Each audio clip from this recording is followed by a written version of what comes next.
ઘાસચારો છે, એકમાં હળદર છે અને એકમાં આપણી જે યુનિવર્સિટીમાંથી 30 જેટલી વેરાયટીની આંબા કલમો મળી છે એનું વાવેતર કર્યું છે મધર પ્લાન્ટ તરીકે.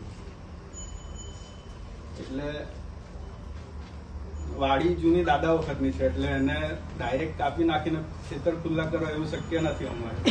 એટલે એને ધીમે ધીમે પ્રુનિંગ કરતા જઈએ છીએ અને એની અંદર શાકભાજી પાકો છે, પછી આ હળદર છે, આ બધું અલગ અલગ વાવેતર કરીએ છીએ અને એનું એકદમ એમ મોટા પ્રોડક્શન લેવલે નહીં પણ એક આપણા ખેડૂતોને ડેમો લેવલે અને અમારું ઘરનું ખાવાનું પણ એમાંથી ચાલી જાય એ રીતે અમે આખું અહીંયા કરીએ છીએ. અહીંયા અમારે આ ગાયનું છે તો ગાયની અંદર ગીર ગાયનું પણ કરીએ છીએ અને આ તમે અહીંયા અંદર કેમ્પસમાં ફરે છે એ છે કોકણ ગીધા ગાય. 8x5 બી છે, શેરડીનું વાવેતર 6x3 બી છે અને 4x2.5 બી છે. આ રીતના શેરડીના ત્યાં પણ અખતરાઓ ચાલી રહ્યા છે. પછી આ અમે અહીંયા ફાર્મ પરથી ત્રણેય ફાર્મ પરથી જે અમારું આ ઉત્પાદન થાય છે એનું અમે આ રીતે વેચાણ કરીએ છીએ. તો આ અમે મગનું પેકિંગ કરાવ્યું છે, મગની વેરાયટી વિરાટ ગોલ્ડ છે. પછી ગુજરાત 6 બી અમે બનાવ્યું હતું તે પૂરા થયા છે. તો આ રીતના અમે વેક્યુમ પેક કરાવ્યું છે. આપણે જનરલી સાદા પેકિંગ કરીએ તો 3 કે 4 મહિના સુધી એ ટકે, પછી એની અંદર જીવાતો તે દેખાય ત્યાં અને 2-2.5 વર્ષ બી આને કશું વાંધો નથી આવતો. એ જ રીતે આ કંગની છે કાંગ, એનું પણ અમે વેક્યુમ પેકિંગ કર્યું છે. આ પણ અમારા ફાર્મનું પ્રોડક્શન છે. એ રીતે આ ગૌમૂત્રમાંથી બનતા સાબુ છે, ગોબરમાંથી બનતા સાબુઓ છે, પછી ગૌમૂત્રનો અર્ક છે.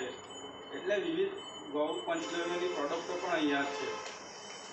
ત્યાર પછી અમે આ પ્રાકૃતિક ખેતીની અંદર જે અહીંયા અળવીના પાન બનાવ્યા છે તો એની આ સાઇઝ તમે જુઓ. જનરલી તમે આવડા પાન જોવો એટલે કેવા એ આપણને એવું જ મગજમાં કે આ પાકા જ થઈ ગયેલા છે. આ તમે જો આ સવારમાં કલાક પહેલાં કાપ્યા છે, હમણાં તાલીમ ચાલુ છે એના કલાક પહેલાં કાપ્યા છે, હમણાં ઊંધા થવા લાગ્યા કારણ કે આ કુમળું છે.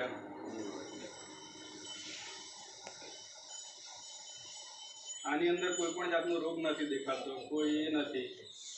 આની અંદર આપણો આ જીવામૃત છે, ઘન જીવામૃત છે, પછી આ ગૌકૃપામૃત બેક્ટેરિયા અમે વાપરીએ છીએ, ઘાસ અને ગોળના વિવિધ કલ્ચરો બનાવીએ છીએ. આ બધી વસ્તુ અહીંયાથી કરીએ છીએ.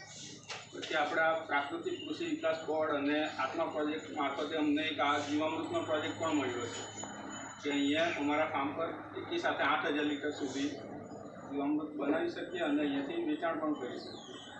પછી વિવિધ અસ્ત્રો છે, અગ્નિ અસ્ત્ર છે, બ્રહ્માસ્ત્ર છે, જવારણ છે, આવી કીટ નિયંત્રક દવાઓ પણ અહીંયાથી બનાવવામાં આવે છે ગૌમૂત્રના. એટલે આ બધું કરવા પાછળનો હેતુ એ કે છે અમારો કે ખેડૂતો અને પશુપાલકો ફક્ત ગાયને દૂધ માટે જ નહીં રાખે, એ ધીમે ધીમે આ ગાય અને ખેતીનું જોડાણ થાય, લોકો આ પંચગવ્યનું મહત્ત્વ સમજે અને એમાંથી આ રીતે પણ એક આવક મેળવી શકે. અત્યારે આપણા જે ખેડૂતો છે, ખેતી કરે છે, જાગૃત ખેડૂતો છે, એ લોકોને બધા વિવિધ ખાતરોના નામની ખબર હશે. બાકી તમે ઇન્ટિરિયર એરિયામાં જાઓ તો તમને ત્યાં ખેડૂતો છે એટલે ખાતર એટલે શું છે, ખાલી યુરિયા. એ લોકો ખેતીમાં ખાલી યુરિયા જ વાપરે છે, એમ ડીએપી કે એવું બી નથી વાપરતા. એનાથી પછી આપણી જમીન કડક થાય અને ઉત્પાદન શરૂઆત કરી. પણ એક વસ્તુ માર્કિંગ કર્યું કે ભાઈ રાસાયણિક ખેતી કરવાથી એક તો જમીન આપણી બગડે, આપણું સ્વાસ્થ્ય બગડે અને જે કંઈ આપણી આવક થાય, અત્યારે જે રાસાયણિક ખેતી કરતા હોય એને ખબર જ છે કે ભાઈ આપણી ખેતીની આવક નહીં થાય એટલું તો એગ્રોમાં કે મંડીમાં આપણું બિલનું ઉધારી થાય કે ભાઈ આ શેરડીના કે ડાંગરના પૈસા આવવાના છે એટલે ભાઈ મંડી આટલી ભરવાની છે, છેલ્લે વધે હું કરવાની કે કંઈ નથી, મીંડું છે, હાડીઓ નથી આવવાની, બરાબર ને? એટલે આ રીતનું મેં બી ખર્ચ લખવાનું ચાલુ કર્યું ને કેટલું કાં જતું છે એ આપણે લખીએ તો આપણને ખબર પડે. એટલે લખ્યું તો ખબર પડી કે ભાઈ 2.5 લાખ રૂપિયાની આવક થઈ અને એમાં 1,80,000નો તો ખર્ચ જ થઈ ગયા. એવો સારા ભાવ મળ્યા તો ભાવ જો કટોકટ મળે તો ખર્ચો અને આવક બેવ સરભર થઈ ગઈ. એટલે 2018થી મેં પ્રાકૃતિક કૃષિની શરૂઆત કરી ઓનલાઈન, કે ત્યારે તો કોઈ સરકારી ખાતા